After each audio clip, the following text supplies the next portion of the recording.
আমার নাম মোহাম্মদ আশরাফুল আলম খান। আমি সরকারি বিজ্ঞান কলেজে পড়ছি। আপনি যেহেতু বাংলাদেশের তরুণ সম্প্রদায়ের কাছে একজন জনপ্রিয় ব্যক্তিত্ব, তো এই তরুণদের জন্য আপনার পরামর্শটা কি? আমার প্রথম পরামর্শ হচ্ছে আমার বইটা পড়বেন। দ্বিতীয় পরামর্শ হচ্ছে অন্যদের বইও পড়বেন। আমাদের দেশে অনেক ভালো লেখক আছেন, যেমন বলেন কবি আল মাহমুদ সাহেব মারা গেছেন, আপনাদের উচিত ছিল একটা শোক জ্ঞাপন করা। আমি বলছি সত্যকে আগে ঊর্ধ্বে তুলে ধরতে হলে আল মাহমুদ সাহেব যে রাজনীতি করুক, আল মাহমুদ বাংলা সাহিত্যের বা বাংলা কবিতার উপর একটা রজত রেখা এঁকে দিয়েছেন যেটা কখনো মোছা যাবে না। সেটাকে অস্বীকার করার মধ্যে আপনাদের এক ধরনের ধরেন বাহাদুরি থাকতে পারে, কিন্তু সত্যপ্রীতি নেই। বাহাদুরি এবং সত্যপ্রীতি এক জিনিস নয়। অর্থাৎ আল মাহমুদের কবিতা নিয়ে আলোচনা করা উচিত ছিল, উদাহরণ দিচ্ছি আমি, পড়া উচিত। তো আমার মনে হয় মানুষের বয়স যত কম থাকে ততই তার পক্ষে সত্য প্রকাশ সাহস থাকে। একটা কথা আছে না, ন্যাংটার নাই বাটপারের ভয়। বয়স যত কম থাকে তত আপনার অবলম্বন, ধন সম্পদ বা অভিমান, অহংকার কম থাকে আমার বিশ্বাস। সেই দিক থেকে আমি বলবো যে সত্যপ্রীতি, সত্য জিনিসটাকে জিজ্ঞাসা করলে কিন্তু আমি উত্তর দিতে পারবো না। আমি যেটা সত্য মনে করি সেটার জন্য আমি একটা উপদেশ দিই আপনাকে, সেটা বলি আপনাদের বলে আরেকটা বই কিনবেন সকলেই। আমি বলি এই মেলাতে আমি একটা বইয়ের প্রশংসা করি, আগামী প্রকাশনীতে পাবেন। এই জন্য যে আগামী প্রকাশনী আমার বই প্রকাশ করেছে, এই যে গ্রিক নাট্যকার সোফোক্লেস শেখ কোচময়ের সক্রেটিসের সমসাময়িক, তার চেয়ে বয়স একটু বড়। ওনার 3টা বই আছে নাটক, যেটা বাংলায় অনুবাদ করেছেন একজন। একটা নাম হচ্ছে আন্তিগোনে, উনি অনুবাদ করেছেন অ্যান্টিগোনি নামে। তার একটা হচ্ছে রাজা ইডিপাস, আর একটা নাম হচ্ছে দ্বিতীয় খণ্ডের নাম মুসাফির ইডিপাস। 3টার নাম অ্যান্টিগোনি। অনুবাদ করেছেন যিনি, ঘটনাচক্রে তিনি আমার বন্ধু শাহনওয়াজ কবির। সেই বইটার মধ্যে 3য় বইটার কথাই বলছি আমি, অ্যান্টিগোনিতে। এটা হলো ইডিপাস ট্রিলজির শেষ বই বলি, কিন্তু লেখার দিক থেকে এটা প্রথম, খ্রিস্টপূর্ব 443 খ্রিস্টাব্দে লেখা হয়। সেখানে একটা কথা আছে, আমি খুব সংক্ষেপে শেষ করি। আমি এটা উত্তরটা দিতে হবে। তো প্রশ্নের সংখ্যা দিয়ে ব্যাপার নয়, প্রশ্নের গুণ দিয়ে কথা বলতে হবে। তরুণদের কর্তব্য সম্পর্কে এই কথাটাই বলি। অ্যান্টিগনি এবং তার ছোট বোনের নাম হচ্ছে ইসমেনে। তারা দুইজন, তাদের 2 ভাই রাজত্ব নিয়ে লড়াই করে যখন মারা গেল একজন একজনের হাতে, দুজনই নিহত হলো, তখন তৎকালীন যিনি অধিপতি, তত্ত্বাবধায়ক সরকারের প্রধান, তার নাম ক্রেয়ন, উনি বললেন যে আমাদের দেশপ্রেমিক, তাকে আমরা গান স্যালিউট দিয়ে দাফন করব, আর বাকি যেজন রাজাকার তাকে শহরের সীমানার বাইরে ফেলে দেবো, তার নাম পলিনিকেস, আর যাকে সম্মান করবো তার মিথিওক্লেস। তখন 2 বোনের মধ্যে একজন বলে, আমরা 2 অবলা নারী, আমরা কি আর পারি রাজার সাথে? কাজে আমরা মাথা নত করে দাঁড়িয়ে থাকি। কিন্তু অ্যান্টিগনি বললেন না, আমি আমার ভাইকে দাফন করবই। সে হতে পারে মুক্তিযোদ্ধা, সে হতে পারে রাজাকার, সে আমার ভাই। তখন সে গোপনে তাকে দাফন করলো এবং পরে ধরা পড়লো। সংক্ষেপে বলি, তখন রাজার ভাগনা হয় তারা আবার। তো রাজা বলল যে তুমি যে এটা করেছো, তুমি তো আইন লঙ্ঘন করেছো, তুমি শাস্তির কথা জানো? সে বলতে পারতো যে আমি জানি না, যদিও আমাদের আইনে বলে ignorance of the law is no defence, আইন না জানাটা কোনো প্রতিরক্ষা নয়। তবু সে বলে আমি জানি আপনি মৃত্যুদণ্ড দিবেন, কিন্তু মৃত্যুদণ্ড আমার কাছে অতি তুচ্ছ। এইটার উপর মন্তব্য করতে গিয়ে একজন সাইকোঅ্যানালিস্ট বলছেন, এই মেয়ে যে নীতি অনুসরণ করেছিল সেটা হচ্ছে, যেটাকে আমি আমার কর্তব্য মনে করি, যেটা আমার বাসনা, সেটার জন্য আমার কাছে কোনো কিছুই, কোনো মূল্য নয়, সেটা অতি তুচ্ছ। তো ওই সাইকোঅ্যানালিস্ট সাহেব একটা উপদেশ দিয়েছিলেন, আমি এটা ইংরেজিতেই বলি। উনি বলছেন don't give up on your desire. উনি এটা ফরাসি ভাষায় বলছেন নো সে দেখ পা সুর সো ডিজির, তোমার বাসনাকে বাস্তবায়নের জন্য যা করতে হয় তাই করো, বাসনা ছেড়ে দিও না। আমি তরুণদের সেটাই বলবো যে বাসনা ছেড়ে দেওয়া যাবে না। নাম গৌরাঙ্গলাল সরকার। স্যার সংক্ষেপে বলে ফেলি, সেটা হলো যে আপনার কথা যখন শুনি তখন ভাবি যে এই বোধহয় আপনি সাহিত্যের ছাত্র, এই বোধহয় আপনি বিজ্ঞানের ছাত্র, এই বোধহয় আপনি কমার্সের ছাত্র। আপনি আজকে আপনার বিশ্ববিদ্যালয়ের বিষয়টি বলেননি, এটা আমাদের একটু জানার জন্য খুবই আকাঙ্ক্ষার বিষয়, যদি সম্ভব হয় জানাবেন। আরেকটা হলো যে আপনাকে আমরা প্রচণ্ড পছন্দ করি, খুব ভালোবাসি, শ্রদ্ধা করি। আপনি আমাদের জন্য আরও বেশি করে লিখবেন, আমরা আপনার বই কিনবো এবং এগুলো আমাদের আপনার জন্য এটা থেকে যাবে। আপনি আরও দীর্ঘজীবী হন, আমাদের মাঝে দীর্ঘদিন থাকেন, আপনার জন্য অনেক শুভকামনা। Thank you sir. মানুষ তো অনেক কিছু হতে চায় জীবনে। ছোট বয়সে আমি একটা সত্য যে মাহবুব মোর্শেদ সঠিক ধরেছেন, এটা আমি কবি হতে চেয়েছিলাম। আর কিছুই হতে চাই নাই। এখন কবি যখন হতে পারি নাই তখন কি আর করা যায়, তখন গদ্যকার হলাম। এখন গদ্য লিখতে পারছি না, মানে ভাবছি ভবিষ্যতে গল্প লিখবো। বুঝতে পারছি। এখন দেখা যায় গদ্যে গল্প লিখতে হয়, পদ্যেও গল্প লেখা যায়। আগের দিনে লোকেরা লিখতো। আমি এই জন্য গদ্য পদ্যের বাইরে সাহিত্যে তার মানে ভাষা নাই, কিন্তু গল্প প্রবন্ধ এইগুলো লিখতে হয়, এগুলো আমি লিখেছি। এখন আপনি বিষয় বলছেন কি আমি কি করে জীবিকা নির্বাহ করি, এখন বলি আমার মধ্যে কিন্তু নিজের বাসনাকে হত্যা করার ইতিহাস আছে। মানে আমি যেটা কিছুক্ষণ আগে উপদেশ দিলাম এটা কিন্তু আপনি আচরই করি নাই, নিজে এটা আচরণ করি নাই। আমি করছি কি, প্রথম বিশ্ববিদ্যালয়ে এসে দেখলাম বাংলা সাহিত্যে ভর্তি হলে তো ভালো চাকরি পাবো না, মনে করে আইন বিভাগে ভর্তি হয়েছিলাম। যে বিভাগের নাম বলতে চাই নাই বললাম, কিন্তু আমি আমার অনেক সাধনা করে দেখলাম যে আমার পক্ষে আইনজীবী হওয়া সম্ভব হয় নাই। এমন নয় যে আমি মস্করা করছি, আমি পরীক্ষা দিলাম, উকিল হওয়ার পরীক্ষায় ফেল করলাম। 21 বছর পরে আবার দিয়ে যদিও পাশ করেছি, 3 বছর ওকালতি করেও আমি ফেল করলাম। আদালত আমাকে নিল না। ওই যে ফরেন বডি বলে না, বডির ভিতরে বডি এটা জায়গা লাগে। লোকে বলে আপনি তো বেশ কথা বলতে পারেন, লোকে জানতে হবে শুধু কথা দিয়ে ওকালতি করা যায় না। এর জন্য এক ধরনের ধাতু লাগে, সেই ধাতু আমার নাই। এই জন্য প্লাটিনাম লাগে। মানে আপনার মেরুদণ্ডের ভিতরে একটা প্লাটিনাম লাগে, যেটা আমার নাই। ফলে আমি গলে গেছি আর কি গরমে।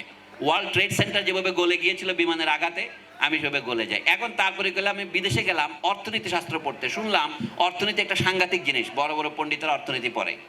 ছোট বয়সে কার্ল মার্কসের পাল্লায় পড়েছিলাম। কার্ল মার্কস ক্যাপিটাল নামে একটা বই লিখেছে, আমার গুরুরা বললো যে এটা অর্থনীতির বই। মার্কিন দেশে অনেকদিন পড়ার পরে আমি বুঝলাম কার্ল মার্কসের বইটা মোটেও অর্থনীতির বই নয়। এটা আবিষ্কার করে আমি অর্থনীতি ছেড়ে দিলাম। এটার জন্য এখন বলে এটা আসলে ইতিহাসের বই।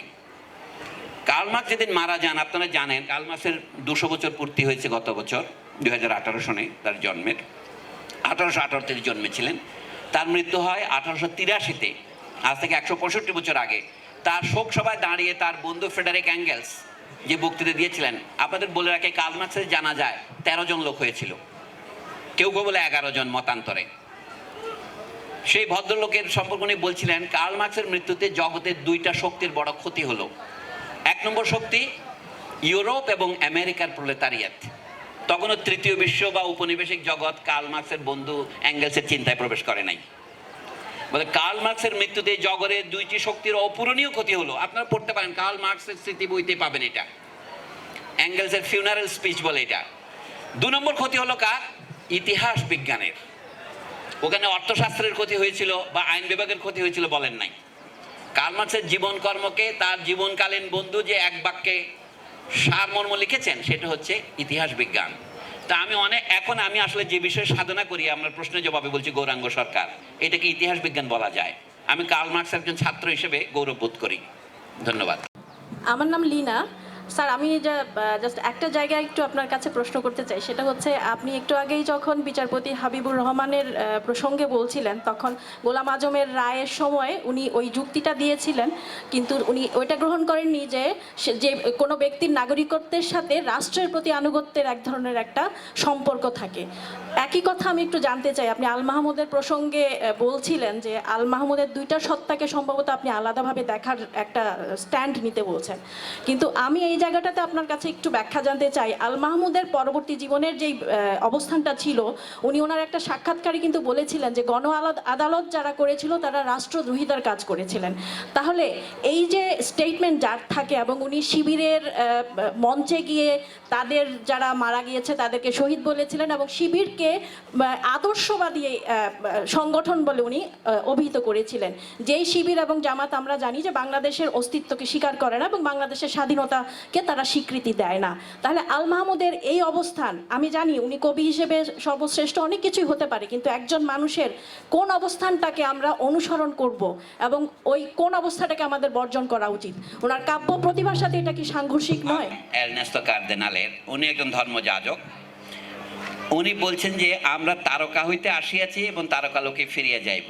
এটা সত্য বা মিথ্যা প্রমাণ করার ক্ষমতা আমার নাই। যেমন আপনি এখনো মরেন নাই, কিন্তু আপনিও জানেন, বিশ্বাস করবেন, আমি যদি বলি যে আপনি একদিন মারা যাবেন, এটা খুব একটা বড় মিথ্যা কথা হবে না। অর্থাৎ যে জিনিসটা আমি নিজে অভিজ্ঞতা লাভ করি নাই সেটাও কিন্তু আগের থেকে বলা যায়, এর জন্য প্রমাণ লাগে না। যেমন ধরেন ত্রিভুজের 3 কোণের সমষ্টি 2 সমকোণের সমান, এই জন্য জগতের সকল ত্রিভুজ আমাকে মেপে আসতে হবে না। অনেকদিন পরে আমরা টের পাই যে ত্রিভুজের তিন কোণের সমষ্টি তিন কোণের দুই সমকোণের চেয়ে বেশিও হতে পারে, কমও হতে পারে, যদি আপনি ইউক্লিডের সমতলে না থাকেন, অর্থাৎ একটা শর্ত যখন যোগ হয়। আপাতত ইউক্লিডের জগতেই কথা বলি। হাবিবুর রহমান সম্পর্কে আমি যা লিখেছি তার মনে হচ্ছে তার একটা মতামত।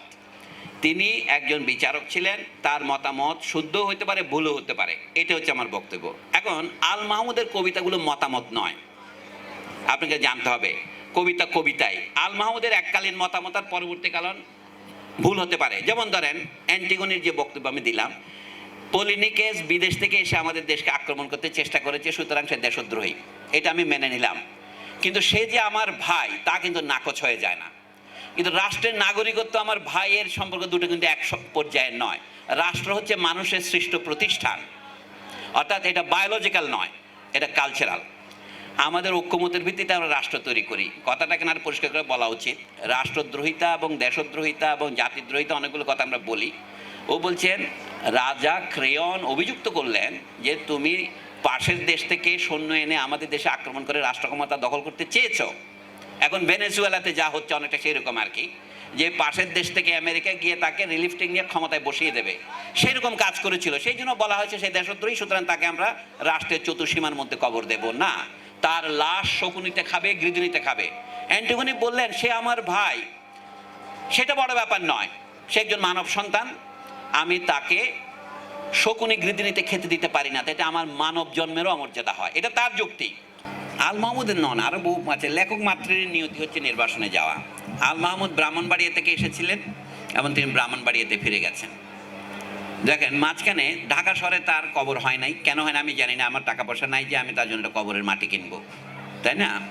আহমদ সাফা সম্পর্কে বলি, কবরের টাকা আমাদের মাটি দিয়ে কিনতে হয়েছিল। মাটি দিয়ে টাকা কিনেছিলাম বলা ভালো না, টাকা দিয়ে মাটি কিনেছিলাম, সেটা আপনারা নির্ধারণ করেন কবিরা। 20,000 টাকা চাঁদা তুলে আহমদ সাফার জন্য একখানা কবর আমরা পেয়েছিলাম শহীদ বুদ্ধিজীবী কবরস্থানের পাশে মিরপুরে। 2001 সনের 28শে জুলাই তিনি মারা যান। আমরা তার কবর দিয়েছিলাম সন্ধ্যায় এরকম ভেজা ভেজা মাটির মধ্যে। তো আল মাহমুদ কলকাতায় গিয়েছিলেন যুদ্ধের সময়, জানেন আপনারা, এবং শামসুর রহমান সাহেব কলকাতায় যাননি। শামসুর রহমান সাহেব পাকিস্তান বাহিনীর অধীনে চাকরি করেছেন। আল মাহমুদ সাহেব অন্তত হাতে বন্দুক নিয়েছেন বলে ওনার ফ্যান্টাসি থাকতে পারে, না কলকাতায় গিয়ে তিনি শক্তি চট্টোপাধ্যায়ের সাথে, সুভাষ মুখোপাধ্যায়ের সাথে আড্ডা দিয়েছেন। আমরা এটাকে মুক্তিযোদ্ধা খ্যাতির অংশ বলে মনে করি, যে কলকাতায় গেছে যারা। আহমদ সাফা সাহেব গিয়েছিলেন, একটা বই লিখেছিলেন জাগ্রত বাংলাদেশ। কিন্তু পরবর্তীকালে আহমদ সাফা যখন মারা যান, তখন অধিষ্ঠিত সরকারের সাথে তার মিল না থাকায় তাকেও মিরপুর শহীদ বুদ্ধিজীবী গোরস্থানে কবর দেওয়া যায়নি, বাইরের গোরস্থানে জবাব দিতে হয়েছে। আল মাহমুদের ভাগ্য আরও ভালো আমি মনে করি, এবং রাজনৈতিক চক্রের কারণে এই দেশের জাতির পিতা বলা হয় যাকে, তার কবরও ঢাকায় হয়নি। এগুলো হচ্ছে রাজনৈতিক বিধিলিপি, ভাগ্যলিপি, এবং বরঞ্চ এখানে যেখানে হয়েছে সেখানেই বরঞ্চ ভালো হয়েছে বলে আমার মনে হচ্ছে। এখন আল মাহমুদের এটা হচ্ছে একদিন তীর্থস্থানে পরিণত হবে। ব্রাহ্মণবাড়িয়া জায়গাটা ছোট জায়গা নয়, এখানে ওস্তাদ আলাউদ্দিন খাঁ জন্মেছিলেন। ওস্তাদ আলাউদ্দিন খাঁ শুদ্ধ বাংলাও লিখতে পারতেন না। তেনার মাইহারে মধ্যপ্রদেশে তিনি ভোপালের কাছে তিনি শায়িত আছেন। যাক, সম্রাট বাবর শায়িত আছেন আফগানিস্তানের কাবুলে। কার কোথায় কবর এটা বড় ব্যাপার নয়। আর মনে রাখবেন দুনিয়ার সব জায়গা আল্লাহর জায়গা, এবং যার কবর হয় না আকাশে তাকে ঢেকে রাখবে, এ কোনো সমস্যা নয়। এখন রাজনীতিতে আসেন। আমি যে বিচারপতি হাবিবুর রহমান একজন ভাষা শহীদের বন্ধু ছিলেন, ভাষা আন্দোলনকারী ছিলেন, কিন্তু বাংলা ভাষার পক্ষে অনেকে নিয়ে লিখেছেন, কিন্তু বাংলা একটা রায় লিখতে পারেন না। এই জন্য আমি তাকে জেলে দেওয়ার পক্ষেও নই, দোজকে দেওয়ার পক্ষেও নই। একটা কথাই আমি বলছি, কাজে আল মাহমুদ যদি শিবিরকে সমর্থন করে থাকে সেই জন্য তার শাস্তি হওয়া উচিত, কিন্তু তাই বলে তার কবিতার যিনি লিখেছেন রজত রেখা, সেটা মুছে যাবে না। এখন বিদেশের উদাহরণ না দিলে আপনাদের পছন্দ হয় না। এই যে কবি এজরা পাউন্ড ইটালিতে গিয়ে ফ্যাসিস্টদের পক্ষে রেডিওতে যুদ্ধের সময় বক্তৃতা দিয়েছেন, কিন্তু ইংরেজি সাহিত্যের ইতিহাস থেকে তাকে মুছে দেয় নাই। তাকে নাৎসি বলবো আমরা, কিন্তু তিনি ইংরেজি সাহিত্যের কবি নন, এবং তিনি দেখে না দিলে আপনাদের রবীন্দ্রনাথ ঠাকুরের নোবেল পুরস্কারের কবিতা ঠিক গৃহীত হতো কিনা সন্দেহ। অনেক সমস্যা আছে। টি.এস. এলিয়ট হিমসেলফ, উনি অত্যন্ত কট্টর মৌলবাদী ছিলেন, তো তাকেও আপনারা বড় কবি বলেন। আমার বক্তব্য হচ্ছে এখানেই, সাহিত্য বোঝার জন্য আপনার দৈনন্দিন রাজনীতির যে মূল্যায়ন সেইটাকে একটু আলাদা রাখাই ভালো। যদি তাই হয় তাহলে আপনাদের বলতে হয় শিবিরকে দেশে প্রতিস্থাপিত করার জন্য সবচেয়ে বড় যদি অপরাধী কেউ হয়ে থাকে সেটা তো জেনারেল জিয়াউর রহমান। তো আপনি তাকে কি মুক্তিযোদ্ধার তালিকা থেকে তার নাম বাতিল করেছেন গেজেট করে? করেন নাই তো, সুতরাং বেচারা আল মাহমুদের উপর এত দোষ কেন? যদি তাই করতে হয়, আপনারা বলছেন যিনি বন্দি শিবির থেকে লিখেছিলেন তিনি এই দেশে তখন ছিলেন এখানে, এবং তিনি দৈনিক বাংলায় কাজ করেছেন এবং মুক্তিযোদ্ধা থেকে প্রতিক্রিয়াশীল দুষ্কৃতকারী বলে সম্পাদকে লিখতে বাধ্য হয়েছেন। এরকম অনেক কিছু হয়। কাজে আমার মনে হয় আল মাহমুদ বা শামসুর রহমানের উপর বিচার করার জন্য আমি লিখি নাই। এখানে ভাই দেবে আল মাহমুদ সম্পর্কে কিছু লেখা নাই। আল মাহমুদকে যখন সমালোচনা করা দরকার, লিনা আপনার চেয়ে বেশি সমালোচনা আমি করেছি। আমার একটা কবিতা আছে, আমার সেই বিস্তৃত প্রায় গ্রন্থে আল মাহমুদের সঙ্গে সাক্ষাৎকার। তিনি বুদ্ধদেব বসুর সঙ্গে সাক্ষাৎকার লিখেছিলেন, ওইটাকে আমি প্যারোডি করে একটা আল মাহমুদের সাক্ষাৎকার লিখেছিলাম। আল মাহমুদ লিখেছিলেন, সমস্ত শিল্পের মধ্যে আমাদের হাতে ধরা অস্ত্রই প্রধান। এই বলে ওই উপত্যকা পেরুতে পেরুতে সেই যুবকের দল যখন চলে গেল, তো আমি লিখছিলাম তাদের পাছায় বন্দুকের বাট মেরে আপনি তো বাংলাদেশকে বাঁচিয়ে দিলেন, এরকম লিখেছিলাম। যাই হোক, আল মাহমুদ সাহেব কবি হিসেবে তারপরেও আমি মনে করি আমাদের সকলের উপরে। এটা অস্বীকার করার মধ্যে আপনার আত্মতৃপ্তি আছে।